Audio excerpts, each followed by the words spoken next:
Hi, I'm Mark, And I'm Liz. and welcome to our channel. Save more, waste less. Today we're going to talk about a side hustle that you can do and that you can start up tomorrow without any money down or almost no money down, only really investing your time. There are a lot of different ways you can make money. But this is something that we've done ourselves, and we're going to talk about how we've done it and how possibly you can do it as well. So this involves finding somebody who has something that they no longer need. Maybe that item has now become a problem for them, or maybe it's a lot of items, and those items are either destined to end up in landfill or to be disposed in some other method. Businesses have this problem if they are closing down, they have excess stock that is just not selling, or maybe they've just sold their business. It can also be a problem for individuals who may have a garage that's chock-a-block full of stuff and they now need that garage for other purposes.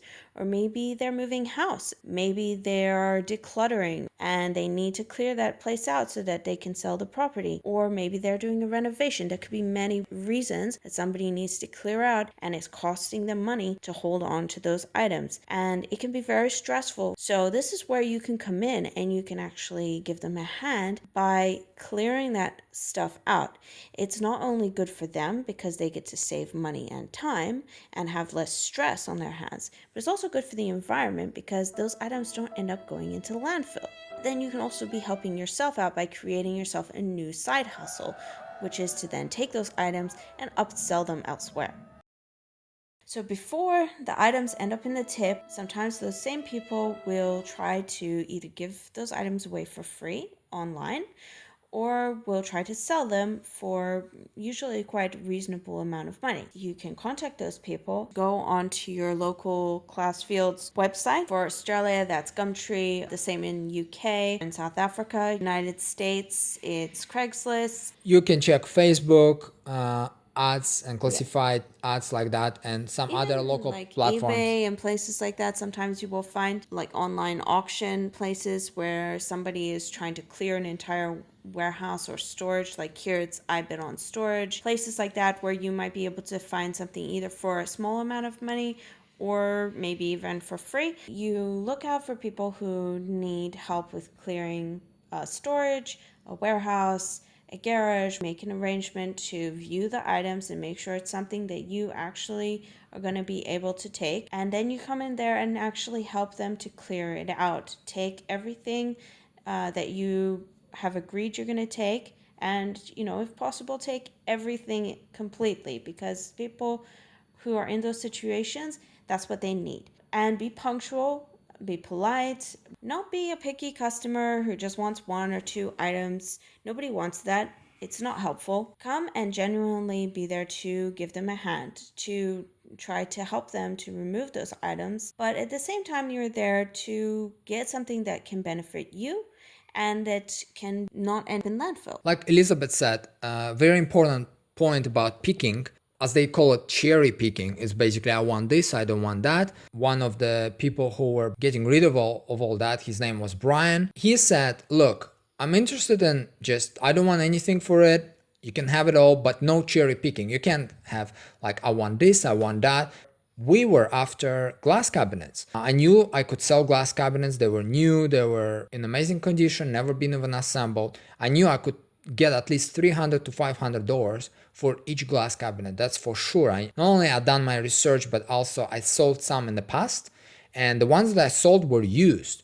The cheapest one I sold $225. The other ones I was selling for like $450. Quite few we sold for $680, $700 something, $1,000, $1,200.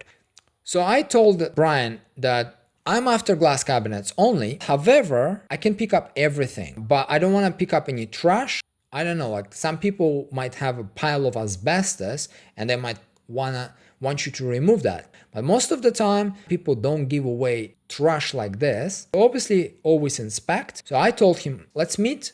I'll have a look at it. I don't want trash. If I'm happy, I'm gonna collect it all, no questions asked. So we went, we inspected it all, and we're actually pretty happy that everything was in the boxes, was new as described. So you're there to help them. Then in helping them, you're helping the environment. You're giving yourself a little bit of a side hustle of something you can sell. Not only that, but also you will help your community. Like in this example, if you pick up something for free and you relieve the previous owner of having to deal with that, because for them, remember, it became a problem, which then you bring a solution by removing the problem. Not only, but by having it now, your costs are very, very minimal. It's pretty much your time. Therefore, you can sell it much cheaper because you don't have manufacturing costs, you don't have logistical costs most of the time where you have to ship it, let's say, all the way from China. You don't have to pay for that. All you're paying for most of the time is just to move it to your own location, and most of the time it will be in your city already, so it's much cheaper than having it from overseas.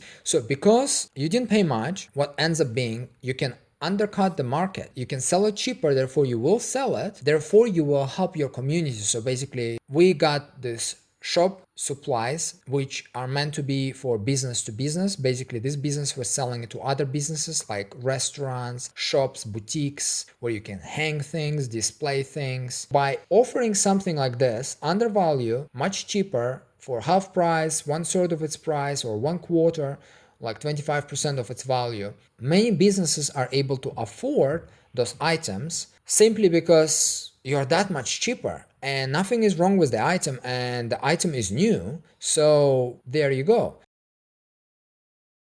One of the reasons why I like to offer something to people in return, even if items are for free, there are a few reasons. One is because it's a nice gesture. It's nice to be thankful and grateful. Another reason is you put yourself aside from all those other time wasters and wishful thinkers, and those people who want easy money, who want something for free, but they don't actually want to go and load and take it away because it means it's a hard work. They just want to stay home. Like, let's say if you're giving away your business stock and it's, let's say, $60,000 worth of business stock. If you gave them $60,000, they would come and pick it up. But if you're giving them $60,000 worth of stock, which they have to sell, often people look at it as like, well, it's interesting and I might come, but then they say, yeah, I'll come, and then they never come. Or they ask you if you can do delivery on top of it. Yes, they ask you sometimes if you could do delivery, which is like just ridiculous. Seriously, do you want me to sell it for you as well and put the money in your account? Like, yeah,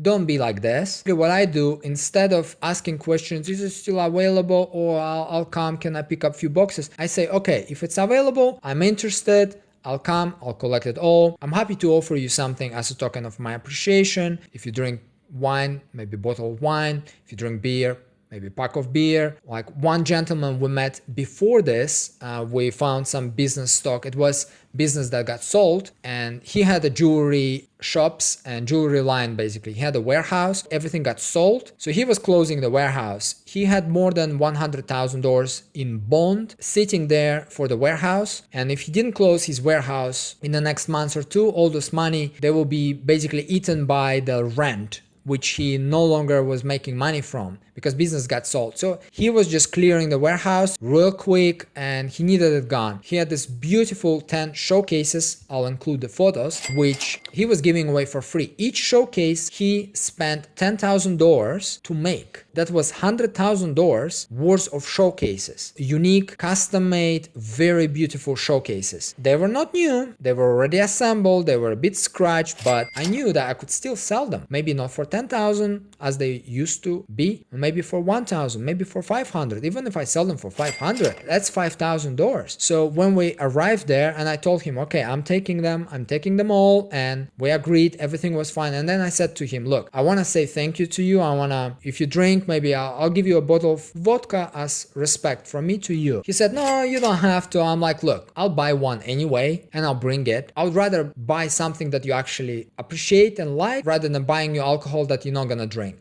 He said, oh yeah, buy me a bottle of Grey Goose then in this case. We end up running late next time. We were driving there to say thank you to him. We didn't buy alcohol. So I looked up the prices and I saw that the bottle of Grey Goose cost, and we ended up just giving him the money because he was in a hurry, we were in a hurry, and I said, look, I'm sorry I didn't end up getting it, but how about here you go, we gave him envelope and he can buy himself that bottle of Grey Goose, or he can use money for something else. I don't know. So he was really happy, he was really touched, and this is one way to secure the deal. Say that I'm different, I'm serious, I'm also not a pig, I'm a thankful and grateful person, and here's the proof of that sometimes I transfer money in advance and I go, here you go, $50 or $100. So then they know that basically you are serious, because if you transfer $50 or $100, you're likely to come through. Not like those people who say, yeah, we'll come and pick up your stock, and then they never show up. Because remember, they didn't spend anything, and all they said that they're gonna come. So it's very easy to break the word like that, break the promise. So never promise if you cannot deliver. And if you promise, do deliver. Don't basically leave people hanging, because that is the most frustrating thing that could happen like that when you go somewhere in a warehouse to meet somebody, give them away your $100,000 worth of stock, and they don't even show up. That shows like disrespect. So, for example, with the shop fittings that we picked up recently from Brian, they were in need of pallets for moving items and shipping items. So we actually would bring 20 to 30 empty pallets every time we would go and pick up more of the boxes. We picked up the items from the warehouse and we were moving them from one location to our location, which was hired warehouse. It was called Kennard Storage. And at Kennard Storage, we had a lot of, basically there are a lot of customers, hundreds and hundreds of customers, and often they receive shipment and they have pallets left after they distribute the boxes and sell the products. And then they dispose of those pallets. And we were also interested in helping Kennards to dispose of these pallets, but not in a landfill, but actually give them away to somebody who are actually in need of those pallets. So we're in National Storage at the moment. We're about to do a trip to the big warehouse in Liverpool to just pick up some more of the stock. But before we do that, we're actually picking up a heap of pallets for the guys at the warehouse from places where they would have to dispose of them. So as you can see here, there's a few. These are a very small amount in comparison to what's actually there. And if we were not picking up these, the storage facility would actually have to dispose of them by crushing them and putting them in a skip.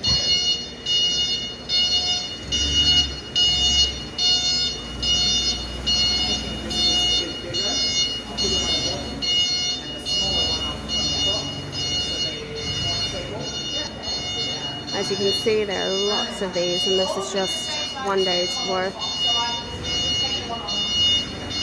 We're probably going to have at least the same amount next week. So instead of letting them all go to landfill when they're actually in perfectly good condition, as you can see, all of these ones are the really expensive kinds. So these ones never get disposed of. People hang on to them, but the cheaper kind, everyone just throws them away because they get so many of them. So we're taking them to somebody who actually will be able to reuse them, and everybody wins. So this is the second part of the video about our pallet removal. So we are here at the warehouse where we are picking up more stock, and at the same time we're dropping off these pallets for the use of the warehouse here. Sort of like a little bit of a bonus for them for giving us all their stuff, even though they have to get rid of that anyway. But you know, it's a win-win for them and for us, because it makes the ute less bouncy when Mark has to drive it. And also, these don't end up in landfill. They get to be reused, have a second life. Some of these we brought, some of them were here already, but I don't know how many we brought the last few times. I think probably like 40, 50. And then we've got another 28 pallets currently on the ute there. So lots and lots of pallets for these guys to use and reuse. Anyway, we gotta start loading all the stuff in the vehicle. So, see you guys later. This is how you run win-win business, by helping people, by helping businesses, by working with businesses, making it mutually beneficial, win-win. Those businesses would want to work with you because when they work with other companies, perhaps maybe there are some dramas, there are some problems. They work with you, not only you do everything by the contract, but then you do all those other things more that you didn't have to do, but you're doing. With Brian, we gave him $100 and we gave his employees each a few packs of beer at different times when they were helping us, loading all these things with the forklifts. Now, we didn't have to do that, and because they would have to load those items anyway, because they wanted those items gone. And the employees, they were interested rather giving it away rather than landfilling it, because one of them, Victor, he told me that when we were picking up glass cabinets and glass shelves, he said, oh yeah, this is only quarter here that you're picking up, because 75% were already crushed. He said, I personally crushed it with the forklift, putting it in the bin and crushing it so it breaks, because it's a safety glass. It explodes, breaks into very small pieces like sand, and basically goes all very compact in the bin. And yeah, so they would do that anyway. But then if they instead help you put it on your vehicle and you take it away, so they don't have to deal with that, because even if they have to put it in the bin, have to crush it, then they have to pay to dispose of that bin, because if that bin is full of glass, that's going to be a very, very heavy bin. They're going to get charged by the company that takes away their garbage to dispose of that accordingly to the weight. So this way we're taking it away, and on top of it we say thank you, we're bringing them next time we see them cold beer on the day that is really, really hot. They were really happy to see us, kept working with us and be really, really happy. And we were actually surprised at how much was there.